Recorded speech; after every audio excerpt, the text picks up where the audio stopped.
Alors, cette fois-ci, nous sommes là pour l'explication du jeu Course contre le crime que l'on voit ici.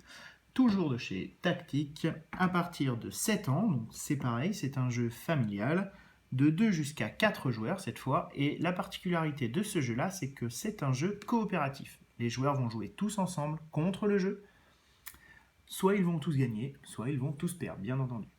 Donc, but du jeu pour ces petits inspecteurs, un jaune, un bleu, un violet, un rouge. Le but du jeu pour ces inspecteurs, c'est que la police de cette ville a fait appel à eux, car la police a réussi à arrêter le malfrat avec son magnifique bonnet noir et son magnifique masque à la Zorro. Sauf que le problème, la police manque d'indices et manque de témoignages pour réussir à mettre ce malfrat de manière définitive derrière les barreaux. Donc elle a fait appel à vous, l'équipe des 4 détectives privés, 4 inspecteurs, pour l'aider bien sûr la police, à trouver ses indices et ses témoins. Donc pour cela, il va falloir que chaque joueur, chaque inspecteur qui aura en sa possession certains indices et certains témoins, les repère et les trouve dans les différents lieux qui composent cette ville, pour se rendre sur ces lieux en question avec son personnage, et pour pouvoir ensuite mettre ces pions en question sur le plateau central, ici même. Si on réussit à reconstituer tout le puzzle de tous les indices et de tous les témoins avant la fin de la partie, bien entendu, les joueurs gagnent. Si à la fin de la partie ce n'est pas le cas, ils auront tous perdu à ce moment-là, et donc le malfrat sera remis en prison, et donc à cause d'eux, on ne sait pas ce qui se passera après. Donc, pour cela, le jeu va se dérouler en 24 tours. Dans la symbolique, en 24 heures. Il y a des tuiles événements, il y en a 24, des tuiles 8 téléphones, d'accord. Il y en a 24, du coup, une tuile égale 1 heure, une tuile égale un tour de jeu, un tour d'un joueur. Donc, admettons qu'on commence la partie maintenant, le joueur bleu commence la partie, donc au début de chaque tour, chaque joueur pioche une tuile événement, en lit le texte, en l'occurrence, chien méchant à la maison rose, allez à la fourrière pour l'attraper. Donc, le chien méchant, on le prend sur le côté, on le met comme ça nous est dit à la maison rose, ici même, sur la maison, et donc cette tuile événement, on la laisse de côté, car jusqu'à ce que le chien soit retiré du plateau, cette carte et donc ce chien à la maison rose seront actifs, et en l'occurrence, empêcheront l'accès à cette maison pour tous les joueurs. En sachant que ce n'est pas parce que c'est le joueur bleu qui a pioché cette tuile événement que c'est à lui d'aller retirer le chien. C'est-à-dire que, comme je vous le disais tout à l'heure, c'est un jeu coopératif. C'est aux joueurs de s'organiser ensemble pour pouvoir réaliser les différentes actions et les différents événements du plateau. Donc, le joueur bleu a pioché sa tuile événement, on a fait le texte. Désormais, comme pour chaque joueur et à chaque tour, il va avoir 5 déplacements à faire, 5 actions, en sachant qu'une action égale une case. Vous voyez que sur le plateau, il y a plein de cases et des lieux, donc il va se déplacer à ce moment-là de 5 cases, en sachant qu'il va essayer de se déplacer de 5 cases pour essayer d'aller retrouver ces petits symboles et ces petits indices, ces petits témoins sur les différents lieux de la ville. En l'occurrence, le joueur bleu a le sac de fausse monnaie qui se trouve à la décharge. À ce moment-là, le joueur bleu va procéder à ces 5 déplacements. 1, 2, 3, 4, 5. On rentre dans les bâtiments par les petits triangles blancs. On en ressort également par les petits triangles blancs. Qu'on voit ici pour la décharge, qu'on voit là pour l'électroboutique, qu'on voit ici pour le laboratoire, etc. Donc le joueur bleu a fini son 5e déplacement dans la décharge, là où se trouve la fausse monnaie. Donc à ce moment-là, le joueur bleu peut venir y placer son sac de fausse monnaie au milieu du plateau. La fausse monnaie est trouvée, il en reste encore désormais 11 indices ou témoins à trouver pour pouvoir réussir à gagner la partie. Le joueur bleu a fini son tour de jeu puisqu'il a pioché sa tuile événement et fait ses 5 déplacements. Nouveau tour, désormais c'est au joueur rouge de jouer qui à son tour va piocher une tuile. La tuile, le texte qui est mis est « Vous êtes sur une piste, déplacez-vous de 10 cases ». Donc normalement le joueur rouge aurait dû se déplacer de 5 cases après cette tuile événement, sauf que celle-ci lui donne la permission de se déplacer de 10. Pas 10 plus 5, juste 10 du coup. Donc à ce moment-là, le joueur rouge qui lui a une cassette vidéo, un juge et un MP3 pour les plus jeunes, ou MP4 ou un Walkman pour les plus vieux.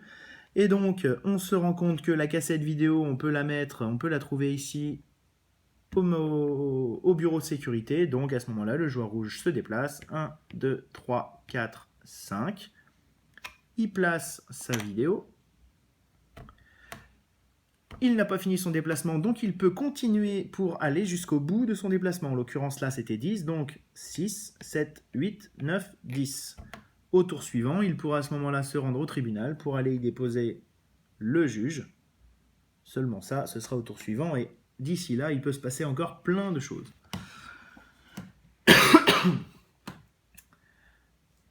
Troisième tour, c'est au joueur violet de jouer. Il pioche à son tour une tuile. Le juge a des informations, trouvez-le pour lui demander ce qu'il sait. À ce moment-là, quand c'est des tuiles de ce style-là, soit le joueur qui l'a pioché prend la tuile devant lui et prend l'indice ou le personnage, ou qu'il soit dans les mains de n'importe quel joueur pour le prendre pour lui, soit autrement, en l'occurrence, affecte ou donne la tuile événement en question à la personne ayant en sa possession le juge, en l'occurrence.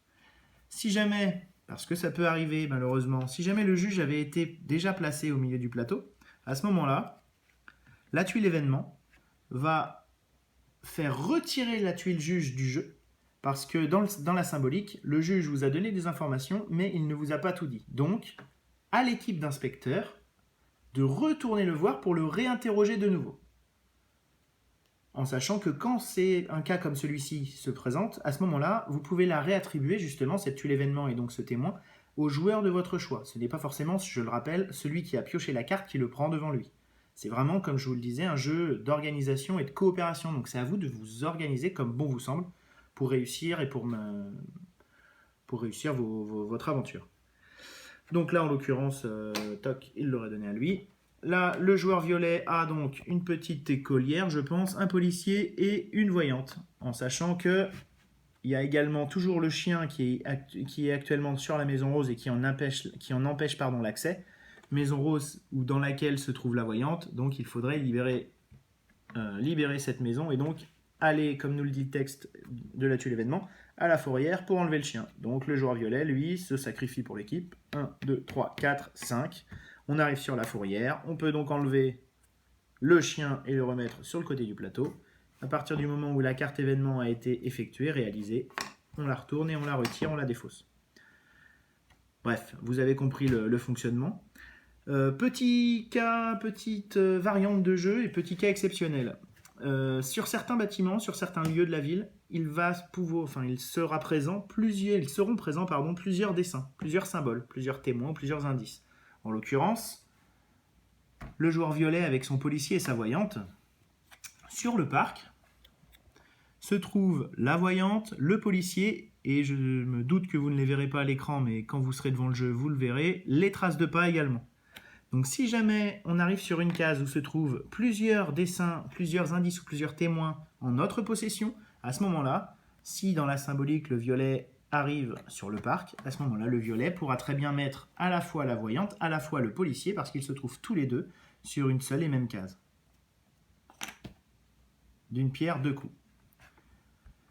Et donc, pour pouvoir réussir à arriver à ça, à avoir plusieurs indices en sa possession d'un lieu commun, si jamais plusieurs inspecteurs se retrouvent sur une seule et même case, à ce moment-là, imaginons que le joueur violet, le joueur rouge et le joueur bleu soient sur une seule et même case, à ce moment-là, ensemble, ils vont pouvoir échanger, interchanger, donner des indices, en reprendre à d'autres, comme bon leur semble.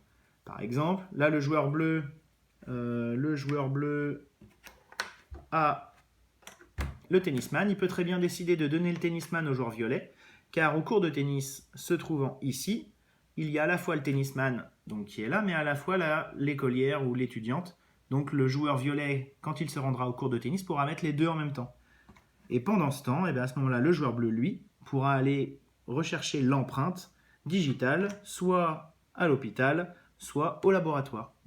Et donc, optimiser ses déplacements, optimiser ses coûts pour réussir à trouver ces fameux indices et ces fameux témoins avant la fin de la partie pour réussir à gagner.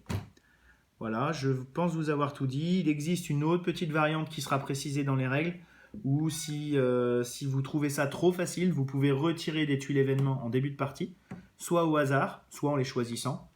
sans tricher si possible, pour rajouter une difficulté supplémentaire à la partie, donc pour vous enlever du temps, si vous voulez, pour réussir à réaliser ces fameuses actions et à trouver ces fameux témoins et ces fameux indices.